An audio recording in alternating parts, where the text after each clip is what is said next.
This is the HTML or web version of Mitel 1. Many of you have probably seen Mitel 1. What you may not have seen or have seen less of is the CX add-on, which is everything below this line here, starting at Hub Inbox and going down.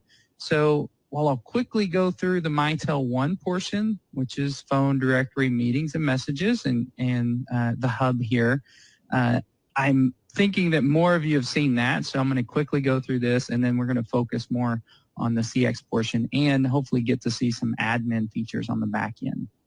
So again, this is, I'm got mine open in Google Chrome here. So all of the features and functionality that you would get if I open this locally, which I can do. So I click here on my browser and I go open with, and I say open. That opens locally. This is a progressive web app, or PWA, so it does open locally, and I can have this in a locally running app.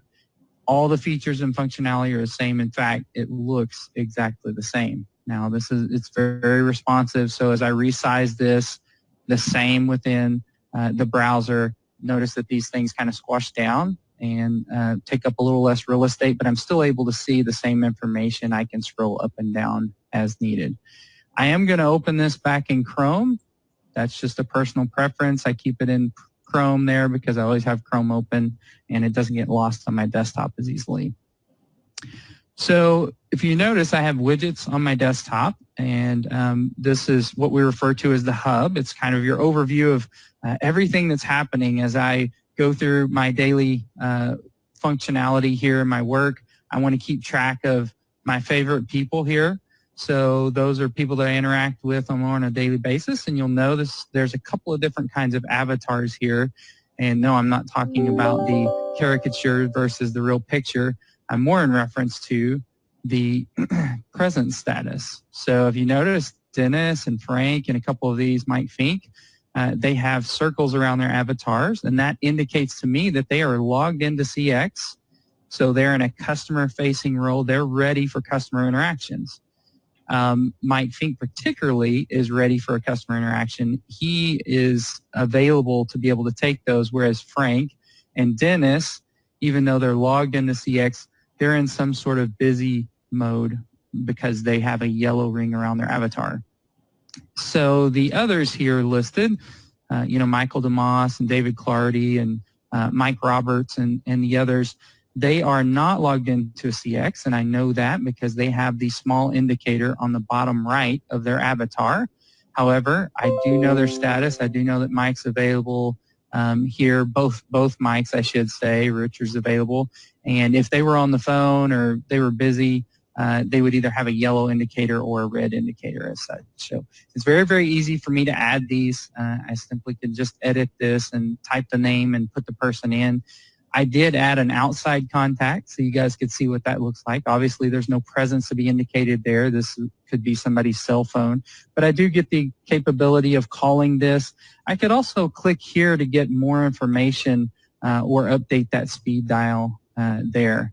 But notice as I hover over any of these, and I do have some groups here where I can instant message or video call these groups of people together simultaneously.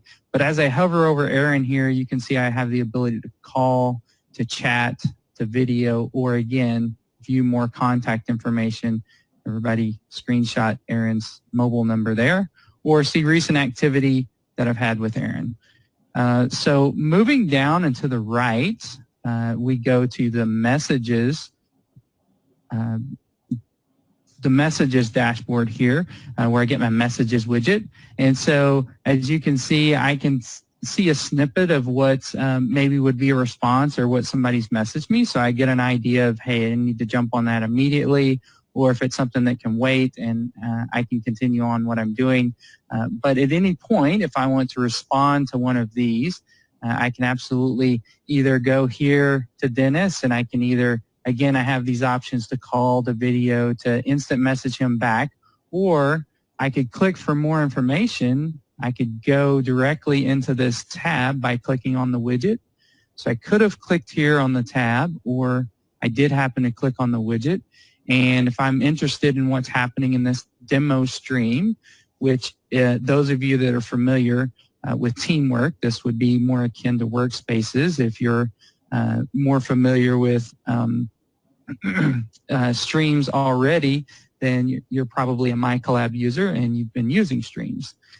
So this is very collaborative. So I do have 17 other members in this stream.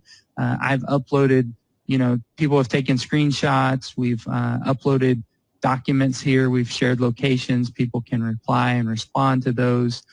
So it is very collaborative. We could put this together as a team. We use them as knowledge base, more sort of knowledge base type functionality here. You could also put together a project where people don't normally work together, but they could work together for this project and be in a team and where they could upload and share information. I do have the ability to see who has seen my last post here, which is really, really nice. So as I hover over these, I get an idea of the number of people that are active in this and are actually watching this. So I do get the ability to upload documents. Of course, there's plenty of characters here or emoticons, whatever you want to call them, to be able to respond when I have no words for what someone is saying. So as I move on here into the widgets, I'm getting to my meetings widget. So this could be integrated with my Outlook calendar. So my next couple of meetings will pop up here and let me know when I need to join those. I don't currently have this integrated with my Outlook calendar, but I do have a couple of recent meetings that this is just reading from my Mitel 1 meetings, or you might know it as my team meetings. We're calling this Mitel 1 meetings as we pull it into the skin of Mitel 1. So I'm going to click here into this widget. So you'll see now I'm taken to the meetings tab. And a couple of things here that I really, really like about this is that these meetings are persistent. The information here is persistent. So as I click on this past meeting that I've had, or if it were a recurring meeting, I could join now. But even if it was a past meeting, I can see the documents that were uploaded to this meeting. So I always have them here and available, and the ability to maybe look at those at a later time should I need to, and review that documentation. Any recordings that have happened on this meeting, so it gives me the date there. So if this is a recurring meeting, I would probably have multiple meeting recordings, but I know which one it is based on the date there, and I'm able to review this recording at a later time. I can see the participants that were associated with this meeting. I could even invite more, so I would just search their email address or search their person and click invite. And here are the messages associated with this meeting. So these messages were happening, as the meeting was going on or before, which is nice. So I actually uploaded these documents before the meeting actually took place, so that the documents would be there for anybody that joined the meeting, and they could look at that information before the meeting started. So that is available for them at any point, should they go to their meetings and click here. Of course, I have the current meeting details that I could copy this and send out in a chat, or however I needed to do it in a SMS text. I could do that as well. So I'm going to go back to home here. Again, continuing our real quick walk through the Mitel 1 features. And of course, I'm ending up on my call widget here. So notice that I do show a missed call in this call widget. And something that's unique about this is I have the caller ID, but I also have, so this missed call, I do know that it was for a CX group, or it was an inbound interaction from somebody calling into a queue. And I know that because it shows the queue name here as well as the caller ID. So as I click show all, you'll notice there's a couple of different things happening here in my call history. Some are internal extensions, and some have 2 lines of information.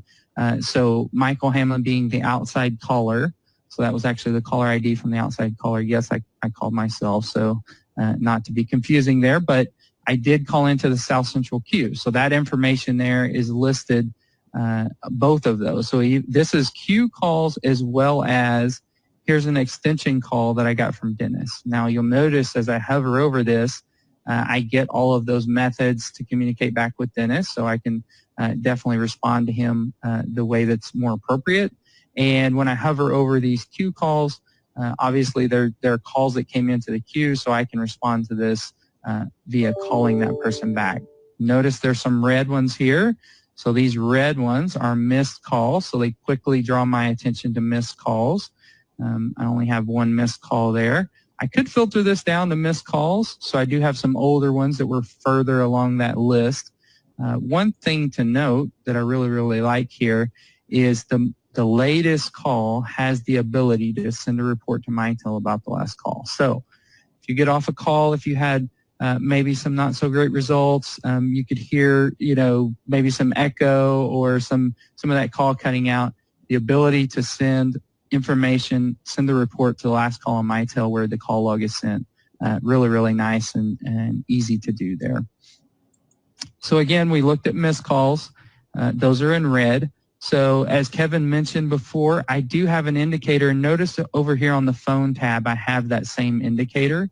So that indicator will appear on the phone tab. So even if I'm on the home screen, that draws my attention to that. And that indicator is there because I do have voicemails that I have unheard. So we don't have visual voicemail yet. However, I can click here to call into my voicemail, and that will open my call window.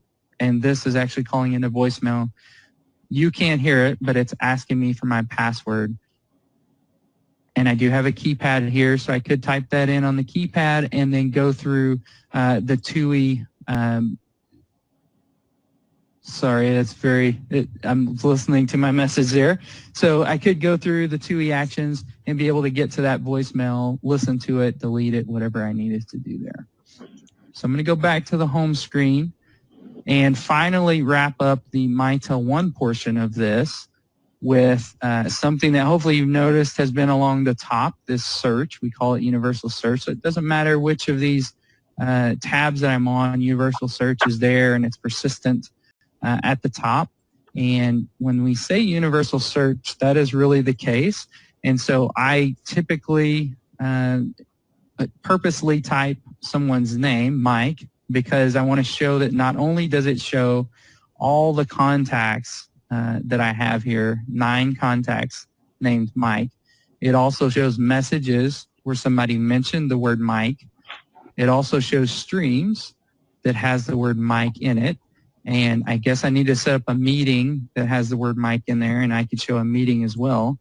But just to show you, if I were looking for that message where somebody said Mike, and it's always nice, Mike Fink here has done a good job of congratulating me on something. So he said, nice job, Mike, and I want to go back to that and revisit that for the day to give me a good feeling to start the day. So I could click there, and it says, nice job, Mike. Well, thank you for that, Mike Fink, but I was easily able to find that and go back to that information because of my universal search here. So quickly, we're going to drop below